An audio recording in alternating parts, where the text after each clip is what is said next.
continue à rester présent dans la place publique. Donc mi ngi noonu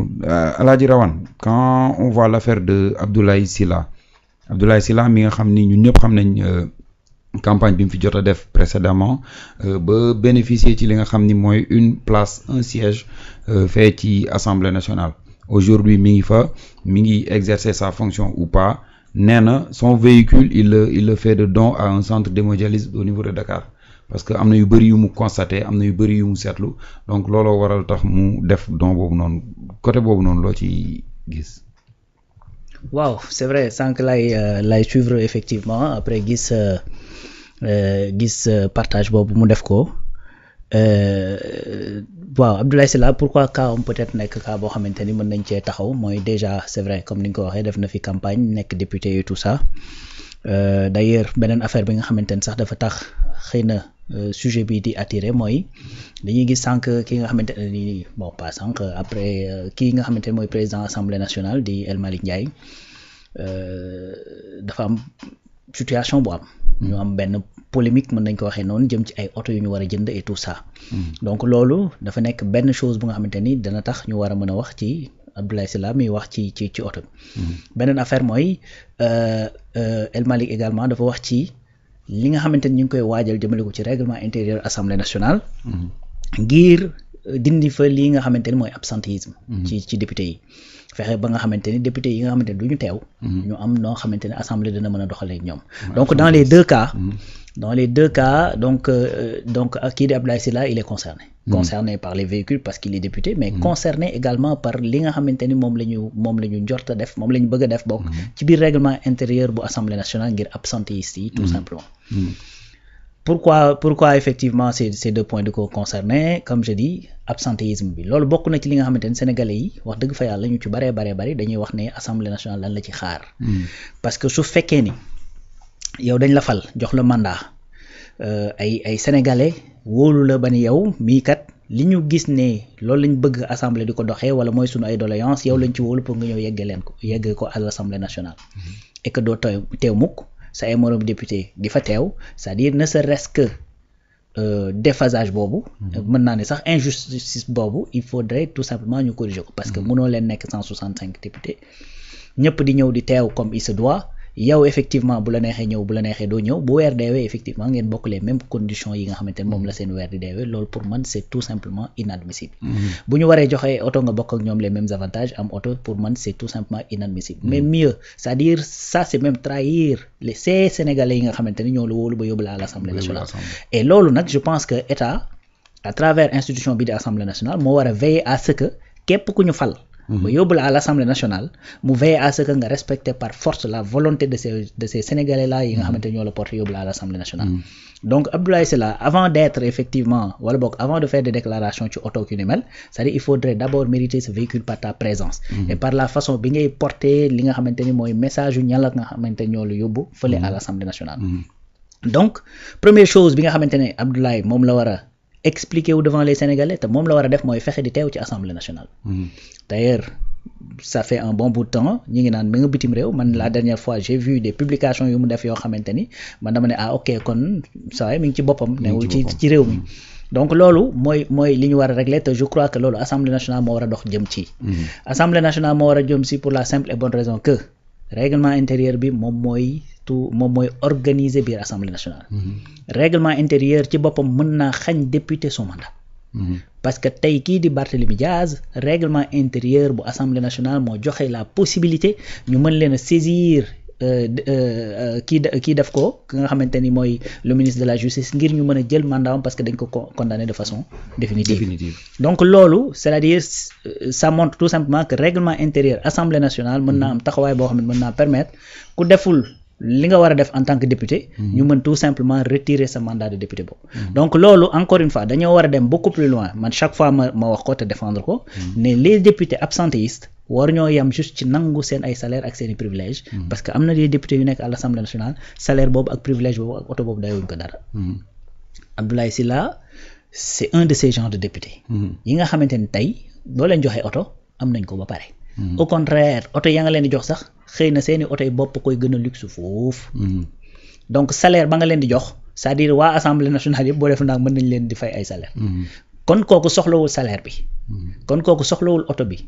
xëy na li mu soxla mooy mandat de député bi kon bu fekkee da nga bëgg a def pression ci kawam li nga mën a defee pression ci kawam mooy mandat de député bi moo tax ma jàpp ne les députés absentéistes dañoo war a def ci biir règlement intérieur assemblée nationale benn quorum boo xamante ne boo ko atteindrewul ci nombre de temps nombre d'heures yoo xamante ne boo ko atteindrewul ci at bi wala ci session yi tout simplement da ngay perdre sa mandat de député sa suppléant ñëw jël ko su moom amee jot mu ñëw liggéey bi comme il se doit pour man foofu la ñu war a dox jëm loolu nag bu fekkoon ne amoon na xëy na tey Abdoulaye Sylla du tollu naan sama oto nañ ko may diw ak nañ ko may diw bien que la déclaration en soi c'est pas une mauvaise chose parce que am say bien daal di koy wala boog am say possibilité daal di koy loolu en plus même don bi muy wax tu peux même pas munoo def le don du véhicule xam nga lu tax parce que oto bi moomoo ko le véhicule de l'Assemblée nationale mënoo ko def don foofu moo am amalgame waaw loolu la parce que propriété Assemblée nationale la kon da ngay xam ni c'est-à-dire da ngay wax ni pour effectivement amuser la galerie et tout ça mais loolu li koy mën a wane mooy le fait li koy mën a permettre rek mooy que ni dafa amul lenn loo xamante ni yoon prévoir na ko pour que bu fekkee ni yow taxawoo ni nga war a taxawee comme député ñu mën a nangu mandat de député boobu dénk ko keneen koo xamante ni mën naa liggéey bi loolu nag président Assemblée nationale wax na ci nee na ñu ci liggéey pour améliorer règlement intérieur assemblée nationale pour mën ci intégrer loolu man jàpp naa ne foofu la ñu war a jëm et ça doit être des solutions qui sont radicales mënuma comprendre ñu fal la député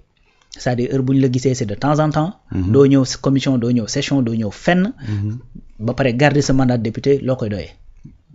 doyee woo ko dara donc bañ lay fal nag da nga am ay suppléants yooyu xëy na ñoo la ëpp jot bu fekkee ni yow mënoo liggéey bi ñu jël ko dénk leen ko ñoom bu ñu mënta liggéey bi ñu jëlaat ko ñoom jox ko keneen jusqu'à ce que ñuy tase koo xamante ni dana mën a am taxawaay député mais man mënuma comprendre un absentéiste boo xamante ni doo teew jamais nekkoo sax ci biir réew mi après ñuy wax ne jox nañ la oto et cetera et puis tu te permets génn ci réseaux sociaux yi naan jël naa sama oto jox naa ko don pour ñuy def hémodialyse alors que tu sais pertinemment que oto bi ngay wax jox naa ko don ça t'appartient même pas moom effectivement bon on a vu ce cas de figure am na député bu ñu fi appelé à d'autres fonctions et puis keneen suppléant am rek moo ñëw resté maintenant Alaaji Rawane est-ce que c'est venu à son heure c'est-à-dire la décision de par exemple xoolaat li nga xam ni mooy le règlement intérieur de l'Assemblée nationale pour mën a prévoir yenn kii est-ce que règlement bi warul taxawaay boo xam ni dina mën a préparer wala dina mën a prévoir yenn cas de figure yi comme yii nii tey jii nii vu que la cause déjà on parlera pas de cause parce que c'est quelque chose de noble hémodialyse ak yooyu mais na ko def ci loo xam ni bokk na non mais Abdoulaye am na ay oto bu fekkee daf leen bëgg a may oto na leen jëndal am na assez de sous pour mën leen a jëndal ay oto effectivement boo leen di may da ngay may sax loo moom oto bu assemblée moom déjà mënoo koo mayee foofu donc loolu déjà rek ay dalay wan ni wax ji moom da ngay wax ni pour encore une fois amuser la galerie pour voilà donc loolu règlement intérieur bi ngay wax c'est-à-dire effectivement dañ ko war a joyanti dugal ci d'autres mécanismes yoo xamante ne dina mën a permettre lii ñu mën koo éviter d'ailleurs le président de l'Assemblée nationale am na ay initiatives yu mu ci jëloon comme quoi que ni bu fekkee ni yow session dafa jot ngay absenté sa période bañ lay jox ca session ba dootoo ñu la ko jox et cetera donc bëri na ay joyanti yoo xamante ne def na ko mais xam nga comme dund doomu aadama du lu figé du lu stagné dafay évoluer donc à chaque fois boo demee ci benn stade da ngay rencontrer ay problème yooyu da ngay ñëw parce que loi loolu la yoon buñ koy tëgg dañuy nekk ci benn jamono ñu dox ba beneen jamono jooju ñu dox yegsi ci am ay yeneeni réalité nga gis loi yoo xamante ni dépassé nañ leen gis loi yoo xamante ni ñi ngi valable ba tey mais gis loi yoo xamante ni existé guñu su boobaa nag ñu dem assemblée nationale waxtaanee ko daal di légiférer créer loi donc bu fekkee ne nag yow miy créer loi yow yaa bëgg a nekk le mauvais élève su boobaa problème dafay am donc moo tax règlement intérieur bi effectivement comme tu as dit lu war a évoluer la lu ñu war a defaraat la ngir mu mën a indi ay tontu et puis ay tontu yu sévère ci lii nga xamante ni moom mooy am ci assemblée nationale maintenant nag mën nga ci def ay dispositions yoo xamante ni mën nga ko figer dans le temps nga xamante ni da nga ciy def peut-être ay clause d'éternité comme ni ñu koy tuddee ba nga xamante ni beneen assemblée bu ñëw itam dindi ko du yomb ci moom et tout ça donc loolu pour man réflexion la te d'ailleurs sax le président de l'Assemblée nationale noonu la ko waxee dafa ne dinañ def ci biir règlement intérieur bi loo xam ni dana mën a tax que ëllëg absentéisme bi danañ ko mën a dindi te danañ ko def de telle sorte que mu mën a perdurer dans le temps te loolu mooy li nga xamante ni mooy jaadu def ci règlement intérieur bi un mécanisme boo xamante ni boo présent wul benn nombre d'heures ci biir assemblée nationale bi ci at bi wala ci session da ngay perdre tout simplement ce mandat. Donc boo ko perdre nag ñu jox ko koo xamante ni mën na koo assurer. bu kooku ñëwee def ni yow ñu dindiwaat ko fa parce que liste bi la liste elle est longue. Effectivement voilà très bien donc sànq yaa ngi koy junj yaa ngi naan dal nañu mais Pape Djibril Fall li ko indi à l'Assemblée nationale c'est parce que Barthélémy Diaz a sauté. Au sein de PASTEF même y a l'autre là je sais plus comment il s'appelle xaw ma naka si te mu dëkk fële Baobab su ma juumul également ben lui également il a perdu son mandat parce que tout simplement dafa amoon beneen condamnation bu définitive. Donc loolu la kon bu fekkee ni assemblée mën naa prévoir cas yooyu war naa mën a prévoir d'autres cas parce que absentéisme tegoo ko fen tey su fekkee da ngaa jël comme lay nga ni non du ma ñëw parce que damay dem di xooli ñaxtu askan bi li nga xamante ni moom mooy problème askan bi foofu laa bëggoon ñëw sax waaw xam nga mën naa doon lay ma nga ni non li tax du ma ñëw mooy parce que maa ngi ci terrain bi mais boo dajalee ci terrain bi ba pare foo koy yóbbu yow da ngaa mën a sa bopp dara mais munoo voté yow kese loi li nga mën mooy def proposition de loi et cetera donc loo ciy mënti def loo dajale ci ñaxtu askan wi li nga ci mën a def mooy jël bind ay questions écrites jox ko ñi nga xamante ni ñooy DG yeeg ministres yeeg ñoom seen bu fekkee dañoo war a légiférer nga dem ci assemblée nationale défendre li nga xamante ni moom mooy besoin yi sa waa gox yi la tànn seen soxla yi nga xamante ni moom la ñu am bu ñuy voter budget nga ñëw def ci sa input yi nga ciy def mais tout ça ça se fait où mais à l'Assemblée nationale su fekkee da ngaa dem ba gis ne yow li nga war a régler il faut nga porter une proposition de loi boo ko defee itam foo koy dugal à l'Assemblée nationale donc yow su fekkee ne assemblée boobu doo fa dem mukk fan ngay régler problème ñi nga xamante ni ñoo la fa yónni c'est même pas respectueux envers les gens yi nga xamante ni ñoom ñoo yeewu fajar namm seeni tànk dem ci urne ba rang votel la dugalal la sa carte et cetera pour effectivement nga porter li nga xamante ne mooy seen ay aspirations parce que message bi nga leen porter ñoom gëmoon nañ ko et tout ça c'est un manque de respect total pour man muy nag Abdoulaye Sylla muy yeneen ña koy def parce que y a pas que lui parce que on note bien que moom moo nekk bitim réew mais ñeneen ñi ñu ngi ci biir réew y a pas que lui donc tey ku mel ni Amadou Ba presque tu le vois jamais bu ñëwee sax événement lay doon mais loolu c'est pas normal loolu c'est inadmissible mais am na ñeneen tey da ngay gis ñoo xamante ne sax dañuy mujjee def teesante non nee nañ du ma ñëw waaye man dinaa ñëw jour sànq maa ngi foon et cetera mais su fekkoon sa ñëw dafa régulier débat boobu du exister parce que am nga say yeneeni moroom yu fa ne te coow boobu amu fa effectivement voilà donc loolu mooy li nga xamante ne moom moo am un député buñ la falee même bu fekkeen ci liste départementale nga jógee tu deviens un député de la République tu as assez de travail pour bañ a nekk ci mbedd bi di taxawaloog di def ci dem ci ay yitte yoo xamante ni sa yitte bopp la am ngeen vacances parlementaires boo xamante ni mën nga dem dox yi ci sa yitte bopp donc soo ko deful nag defoo loolu yëpp ça veut dire que yow li la soxal ben c'est tout simplement peut-être kiirlaay bi nekk ci mandat de député et pas autre chose donc loolu nag bu ko nit ñi xamee dañuy xam ne yow askan wi taxulaa jóg kon t'as pas besoin d'être un député soxla woo ngay nekk à l'Assemblée nationale ben ñu jël ko rek jox ko koo xamante ni moom askan wi ñor na ko voilà pour man c'est le débat